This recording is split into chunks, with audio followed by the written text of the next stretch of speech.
Overdrive this week, we jump on the Tesla debut hype train in Mumbai and get you a quick detailed look at the Model Y that's available for online booking as well.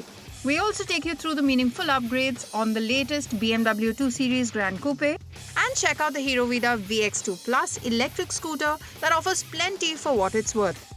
Hello and welcome to Overdrive. I am Sohini Dutt. It's been quite a busy week for us. Tesla has finally made it to Indian shores with the Model Y. We'll get you a first look of that car pretty soon. But first, let's start with the updated BMW 2 Series Gran Coupe. Well, there are subtle changes to its design, but what's more interesting are the tech updates as well as the convenience features. Now the BMW 2 Series Gran Coupe is one of the easiest ways that you can get that BMW badge into your garage. Now that seems like a good deal on paper considering you're getting a coupe sedan for that kind of money, but the last time we drove it, we felt a little bit cold. Now with this new generation, a lot of work has gone into it. So let's see how much of a real BMW this new car is.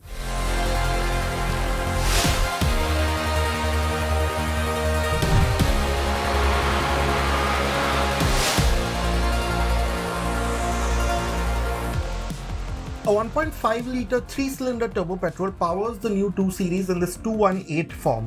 It is the same motor as the one in the petrol X1, but outputs have gone up to 156 psi and 230 Nm. It will do 0 to 100 kmph in 8.6 seconds. Now looking at the specs, you might be a bit apprehensive of a BMW 4-door coupe running a 3-cylinder motor, especially a 1.5-litre. But in practice, it's actually quite a good experience from behind the wheel. Yes, at low RPM, say below 1500, you do find that it's a bit sluggish. It's not quite woken up. The throttle response is a bit iffy, especially when you want to keep steady momentum going. But once you're past, say 2000 RPM, you notice that performance builds very linearly, gradually, but still in a strong swell. It's always growing right up to that 6000 RPM red line. So in that sense, it's quite exciting. Refinement is top tier. There are no vibrations and only a very distant clattery soundtrack at low revs. With this update, BMW has made significant changes to the suspension of the 2 Series and added more rigidity to the body. It now runs on 18-inch tubeless wheels instead of run flats, but on the same tyre profile as earlier. These are the changes that have had the most impact in our opinion. BMW has also worked on improving steering response, and while this generation is better than before, we wish for a bit more. Yes, the 2 Series has fairly precise steering, but it can feel a bit slower turning and could have had a bit more feel on center.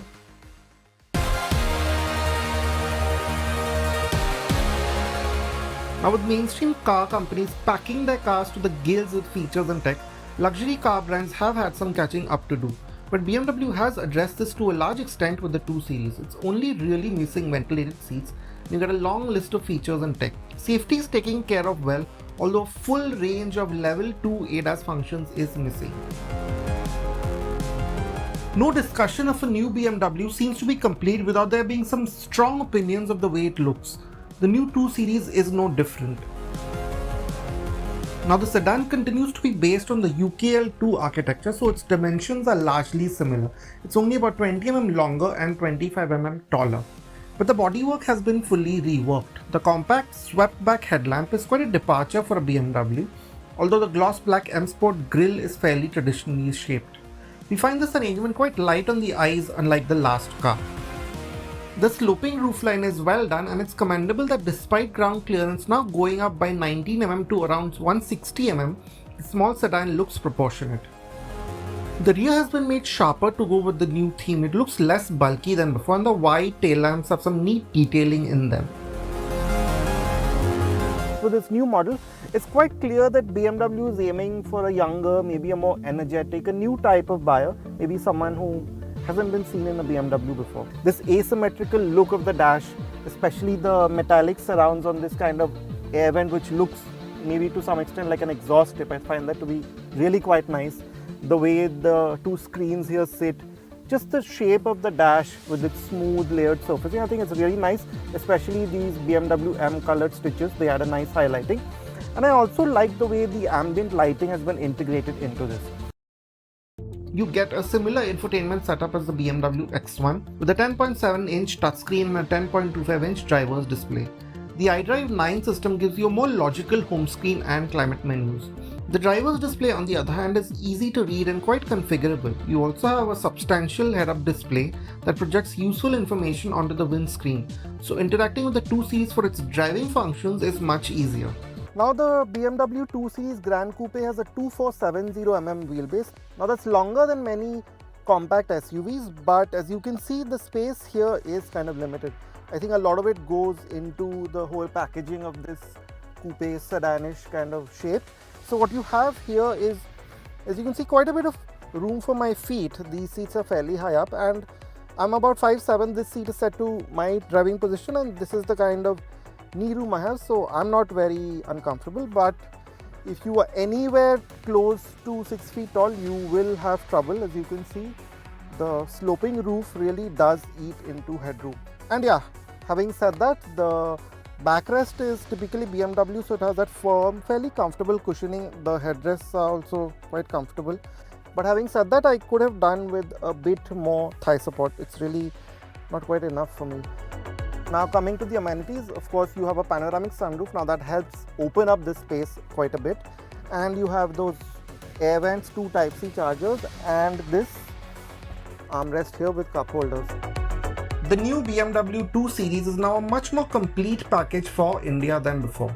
Yes, the looks will polarize and we wish the cabin didn't see the kind of cost cutting that it has had with some of the materials and lack of buttons.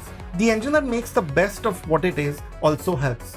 But the long list of features, the smart cabin ambience and the much improved ride will be a strong draw for those looking to make the jump into a luxury car. Want to grab a quick refreshment before we head into this segment where we check out Tesla's very first model for India, the Model Y, after this very short break. Welcome back here with us on Overdrive. After so much confusion about whether Tesla would make it to India, the brand has finally debuted right here in Mumbai with its first experience center in BKC at Maker Max City. The Model Y has been launched in the country starting at 60 lakh rupees. There are 2 variants, the standard as well as the long range variant. And it's now time to check out what this car has to offer. I'm also being told that you have the self-drive feature at an additional cost.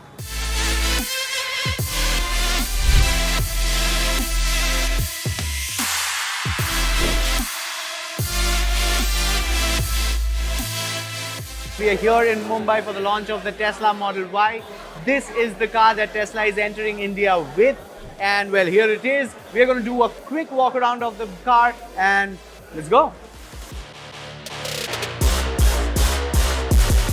At the front, you technically don't have a grille. It's completely plain and minimalist over here, just like all Tesla vehicles are. There is a deep air vent very low down here and the new bumper camera.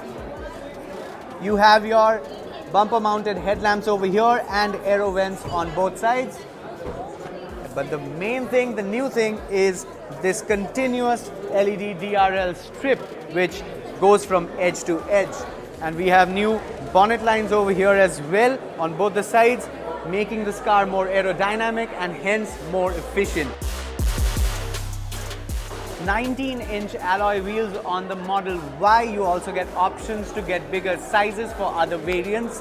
And here on the side, you see a small groove over here with one single camera over here. The rear view mirrors outside also get these aerodynamic grooves. You have flush door handles, which is very easy to handle. And of course, not to miss the frameless doors. In the front, of course, you don't have an engine, so you have a nice front. You can keep your groceries, you can keep your handbags. Actually, I think it can fit in a nice small suitcase as well. This is pretty good. From the side, the Tesla Model Y sports a sleek and minimal silhouette. The front fender sports a camera unit and the lines on the side continue till the tailgate, which juts out like a spoiler. When you come to the rear of the Tesla, it has been refreshed. this entire bit has been changed. It was not a connected tail lamp. Now you have this reflective connected tail lamp, which kind of gives this an ambient light kind of a thing to that Tesla lettering over here. And these inverted C-shaped tail lamps which glow when you press the brake. You have a camera over here and everything as usual. Typically Tesla is neat, sleek and nice. Now to open the boot, ideally you have to do it from inside, but here you have a button which opens the boot to 900 liters plus of boot space. That is giant. Now this also should be noted that this is a very low and flat loading lip, so loading the stuff will also be easy. Now I'll just close this. There's another new thing. The rear diffuser has also got redefined. It looks more boisterous and bulky and has those light elements down there, and well, you can't miss the long range badge over here.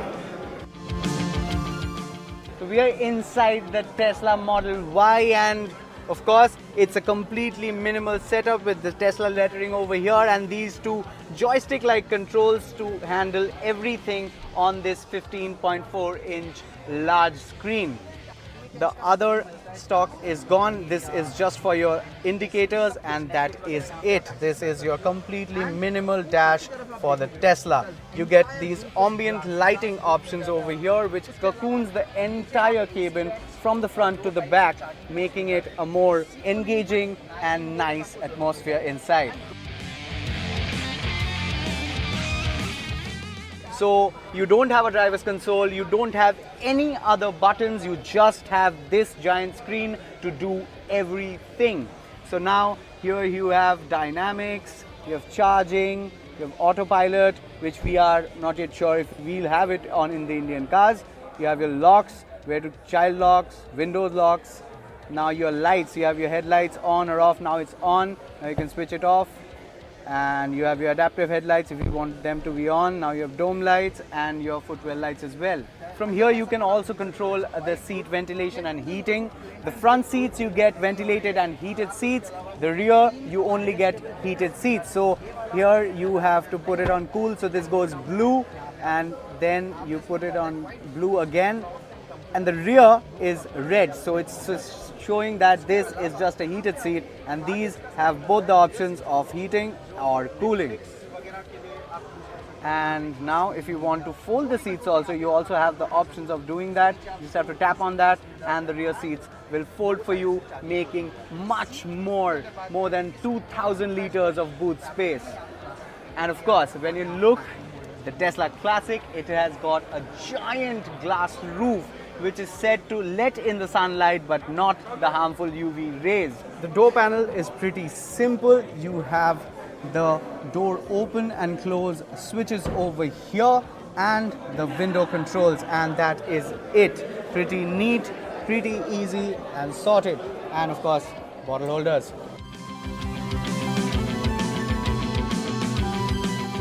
The rear seat of the Tesla is pretty comfortable with this all-leather upholstery. On the doors you have soft materials and also fabric materials over here, which makes it look more premium according to the price it's going to charge you. And over here you have an armrest with cup holders, a middle row headrest, and what else? Isofix mounts over here, and the star again, this 8-inch second screen which allows you to control the air conditioning, the music system, and also watch movies on Netflix. This is a Tesla home charger which you're going to get with your Model Y once you purchase that, and it's going to be installed at your home so that your charging experience becomes fast, smooth and easy. All that Tesla wants for you. The Model Y has been launched in India at an introductory pricing of 59 to 62 lakhs on both the models, and the on-road prices go up to 62 to 69 lakh rupees. The deliveries for the rear-wheel drive variant are expected to start from September, that is Q3 of this year, and the long-range one will be expected to be available to the public from the Q4, that is we're looking at, say, end of the year, December or Jan maybe.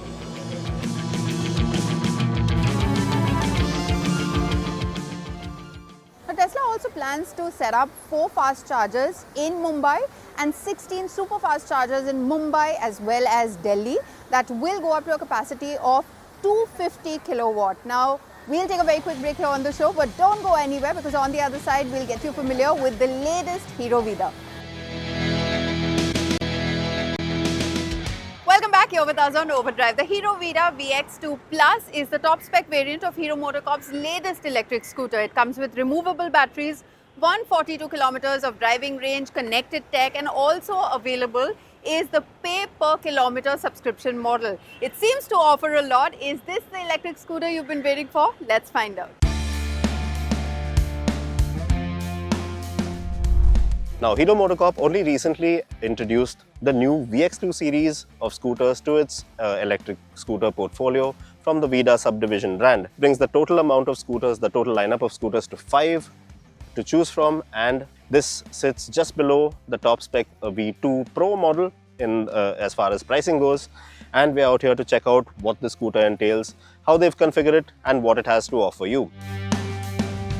So in terms of design, as you can see, not a lot to really write home about because it pretty much resembles the V2 model that we've already been accustomed to. The panels are all new, and overall this one looks a lot more sober than the V2 models that execute some funkier cuts and creases all across. Now this one looks a lot more mature, and the LED lighting units at both ends show you that this one is still part of the Vida family.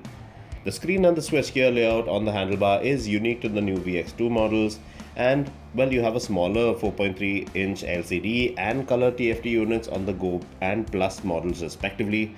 And while keyless ignition isn't an option on either, instead you get a rather flimsy key to handle the matter on both these VX2 scooters.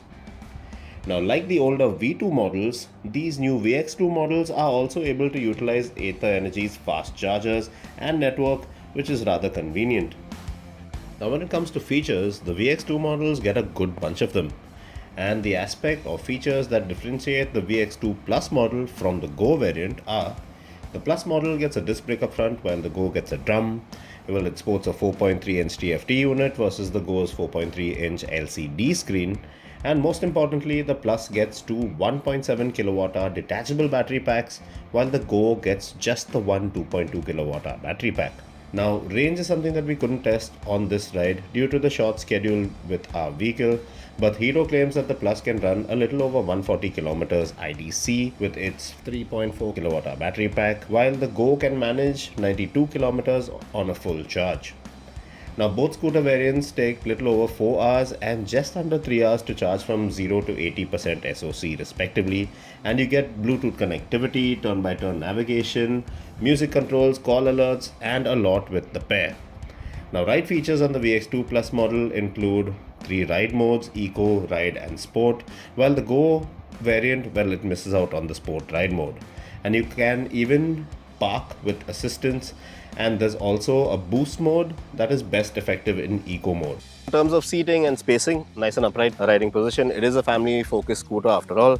Good amount of foot space, good amount of room. Well, this is the frunk, this is an accessory, it is not standard treatment. But what I really appreciate about this scooter is the seating. Now, this is a single piece seat, unlike the split seat that you get with the V2 model. And I find it quite comfortable if you have to move in front or behind. If you're sitting alone, you have enough room to move around and it doesn't get very uncomfortable. The VX2 Plus feels very nice and light and easy to change direction at all speeds. I found the brakes to be very good and the overall ride quality very impressive at all speeds as well, except for a little judder on the handlebar at around 70 km per hour.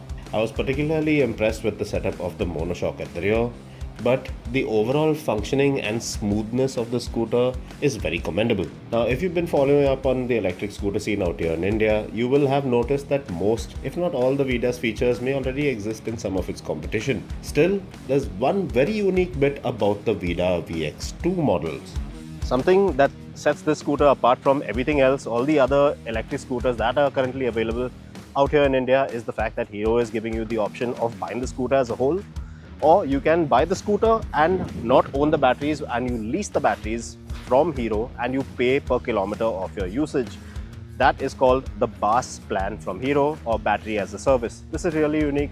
We've not seen anything like this out here in India. So price wise, for the lower spec Go variant, you pay around 60,000 rupees with the bus plan, and without, where you buy the entire scooter, which includes that single battery, it'll set you back by around 1 lakh rupees. And for the higher spec version, which is this one, the Plus, well, it starts off at 65,000 rupees and with the bus plan, and goes up to around 1,10,000 rupees without. So Hero's bus package isn't a battery swapping plan at all. On the other hand, it is basically Hero leasing you their batteries to run your scooter. If you go in for either model with the bus plan, well, you currently have to pay 96 paisa per kilometer with the Go and 1.2 rupees per kilometer with the Plus. So with this bus plan, you won't be charged on the number of times you actually juice up the battery, but on the amount of kilometers that you have run using the battery instead. Also, if your battery's capacity drops below 70% of its functional capacity, Hero says that they will swap them out for new units for free. There's also a 5-year warranty or a 60,000 kilometer cap on the battery, as well as some critical components as well. There's also an assured buyback percentage on the ex-showroom price of this scooter. So, resale value, if you're worried about that, Hero's got you covered there as well.